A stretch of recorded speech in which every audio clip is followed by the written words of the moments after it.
Hey everyone, this is Jason from Grand Slam, and this is Secret War Journal number 8. I'm sorry I'm coming from my home. I normally like to do these in the shop, but I've been so busy with all the comings and goings of wizards and things. We'll just leave it at that. But I'm back. I promise we'll try to get caught up, hopefully within the next week or so. Got a lot of comics to read. I just finally caught up on the last books. So let's just get right into week 8, the developments. There's a lot of books. So first off, we have Mrs. Deadpool and the Howling Commandos, issue number 2. The first page there's a little ghost Deadpool, and then on this page there's another ghost Deadpool. I'm sorry, I just can't do it. It's too much. Too many ghost Deadpools.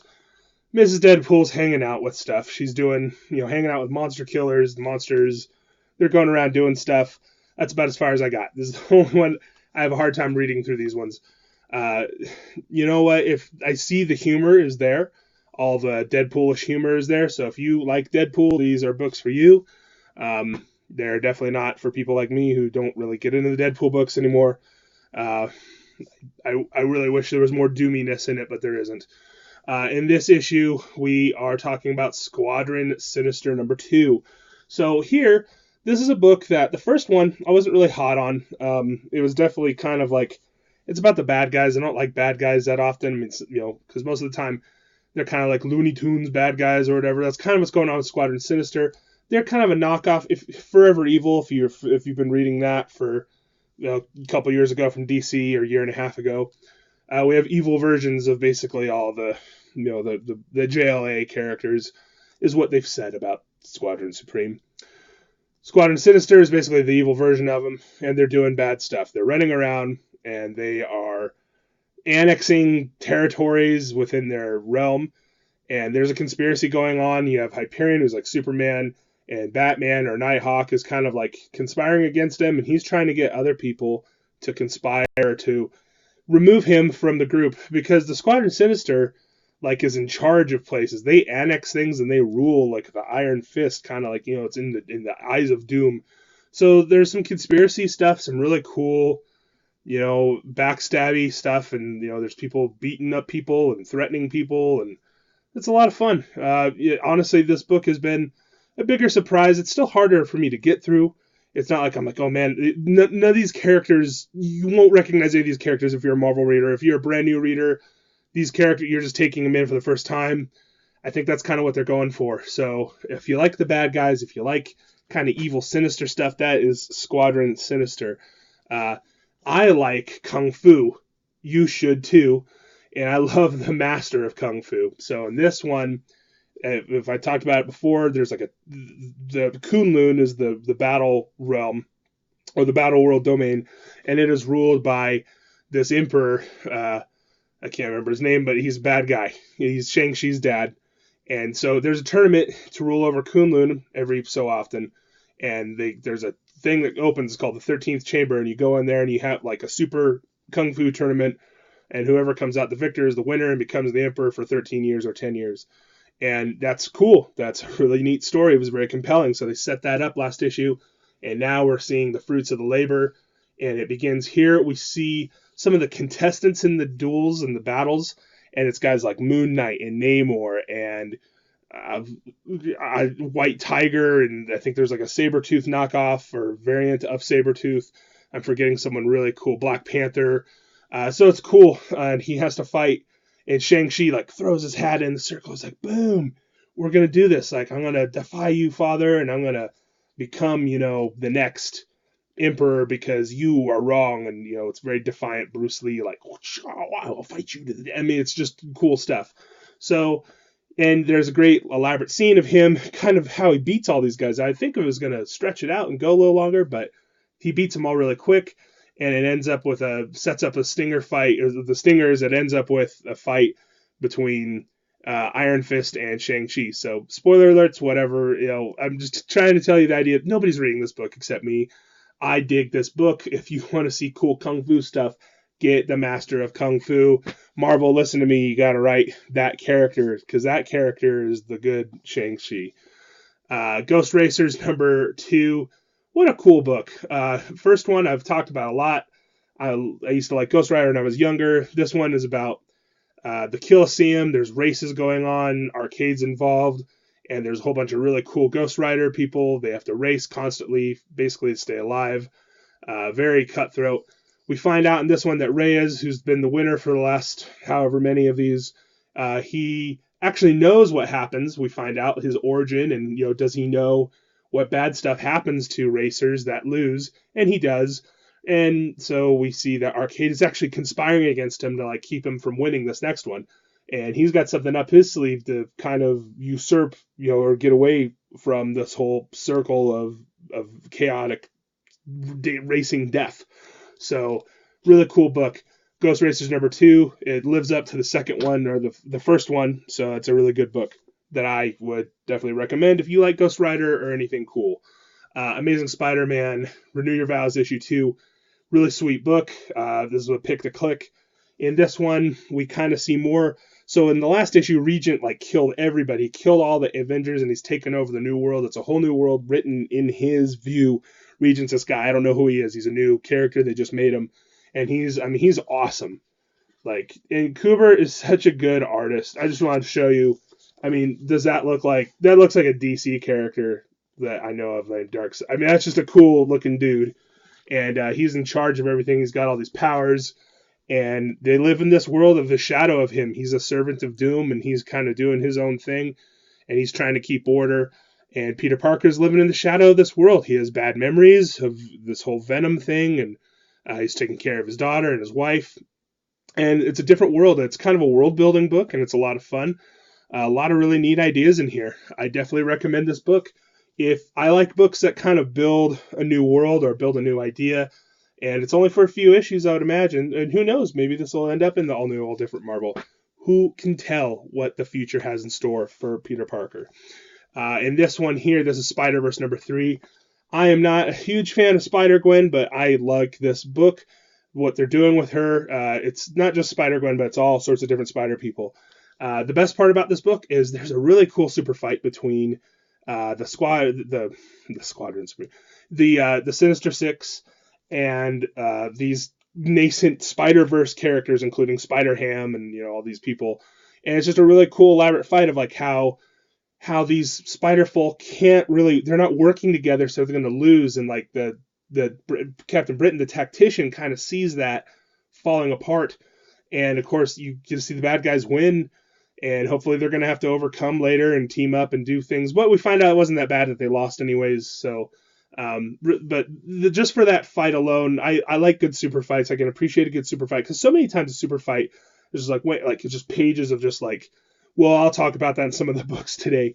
You just have these pages where it's just chaos and punching and stuff. And this one is just more, it was very tactical. And I kind of like that, because I like tactical stuff. So, moving on, Secret Wars 2099, #3.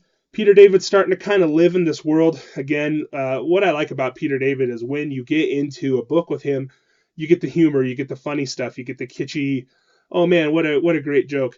This one kind of we have the Defenders and we have the Avengers kind of meet up for the first time, and Hercules is an Avenger, and the Defenders, they have a character on there, a Namor, a version of Namor, and they kind of butt heads, and they're trying to vie for the love of Valkyrie. And so, that has nothing to do with the comic book, but that's probably the best part of the comic, is they have a drinking contest instead of fighting each other for the love of Valkyrie. And Valkyrie's like, I'm my own woman, I don't really care.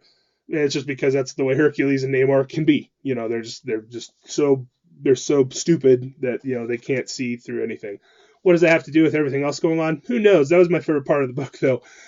So it's 2099. I like Peter David. That's all I have to say about that.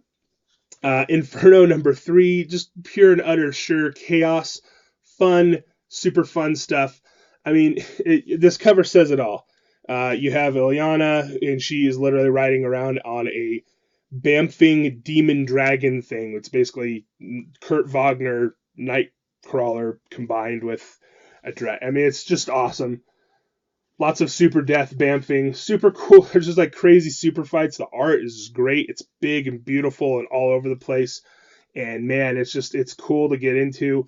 There's some love in there. There's some, tactical stuff, but most of it's just wow, big super fights. Like there's definitely 2-page splashes of just chaos. So really fun book. If you like the Marvel brand of X-Men, just goofiness, definitely cannot recommend that more. It's gotten a lot more funner and more entertaining. I kind of see where it's going from and where they're going with it. At this point, Runaway is number 2. Super cool book. We're still trying to set them up to run away. Why are they called the Runaways? Because the Runaways ran away for a good reason. It was because their parents were evil. This isn't really that. These are about a group of people. They're in a school and they're in a competition right now, which is set up by Valeria Von Doom, who's the daughter of Dr. Doom in this whole world. And in this one, we kind of begin to see why we need to run away, like what is going on. There's a competition that they're taking exams, and bad things are happening in the exams. So the Runaways start conspiring together to run away. The Runaways are getting ready to run away, but I mean, they don't know they're the Runaways yet, but they become the Runaways or start to become them by the end of the issue. I can't. It has Jubilee in the book. She's doing cool stuff. Amadeus Cho, Scar. You got Cloak and Dagger in the different roles. Really cool characters in there. So man, that is all the extended books. Those are like the number 2s and 3s and 4s. So now let's talk about some new books. Those are the new books that they added finally. I have to get through these real quick because my video time is kind of coming to an end. Civil War number 1. You get this book. This is basically an alternate ending to what happened at the end of Civil War. Civil War is a very popular book. If you've never read Civil War, please go get it. It's in trade paperback. I carry them. And this is a different turn of events that happens. Let's just say the Civil War doesn't turn out in a good way, and it continues. The Civil War continues in this domain, and it's a whole new world and new rules. You have the blue and the iron, and they're colliding against each other, and there's a meeting between Captain America and Iron Man, and things go badly because it's war, and it's just a really cool book. Charles Soule has kind of done like a what-if, different turn of events of Civil War. I highly recommend it. I like those kind of books, so check that one out. And just great art by Lionel Francis. You don't, if you've never seen his art before, he's great. 1872 number 1. I love westerns. I love High Noon. This is a Western book with X-Men characters and Marvel characters in it. Really neat stuff in here. Cool. The art's pretty decent. It's very indie-ish. There's definitely some neat characters in here. I mean, you have a guy who's a sheriff, and there's the law, and there's the gangsters are moving against him, and really cool book. I wish I could be a little more elaborate. I read it a week ago, but I remember I really liked it. So these last 2 are going to go real super quick. Spider Island, wow, just a mess of Spider Island-y shenanigans. I can't even begin to. This is like a $4.99 book. It's just packed. It's just packed with stuff about Spider Island. I really wish I could get super excited about it. I mean, there's definitely like some issues with and there's 2 stories in here. I really have nothing to say. It was just a mess of a cacophony of spidery stuff. I mean, I can't even tell you what the concise plot in this one was, to be perfectly honest. So I don't know if you like Spider. I it was kind of a letdown. It wasn't as concise. It definitely wasn't as good as the Spider-Verse book. So definitely get Spider-Verse and get the amazing, Spider-Man book. Last but not least, Age of Apocalypse. This is weird. I got in a conversation with my brother. Age of Apocalypse is kind of lost on me. They lost me when I was a kid on this one. I know people just flip out over Age of Apocalypse, and I just had a hard time just like really getting behind stuff. But if you love Age of Apocalypse as much as people do, this is actually a super cool book. It's got all the Age of Apocalypse characters, storylines, all that stuff is just continuing to go. I don't even remember or know half of these characters from the old one, but they're all here. And the art, it's aped Joe Madureira style, written by Nicieza, who's kind of the guy who wrote it back in the day. And this is, it's Apocalypse. He's involved, and they have 4 horsemen, and there's cool stuff. So, I wish I could have been a little bit more elaborate. I'm running out of time, though. So, that's week 8. We're still trucking along. There's still new ideas, new books coming out. I can tell you week 9, there's some really cool stuff heading our direction. So I hope you enjoyed that. Please give us a like, comment. Any of that feedback is really greatly appreciated. And most of all, please come into the store. Talk to me about Secret Wars. That's what the point of this is. I'll see you next time.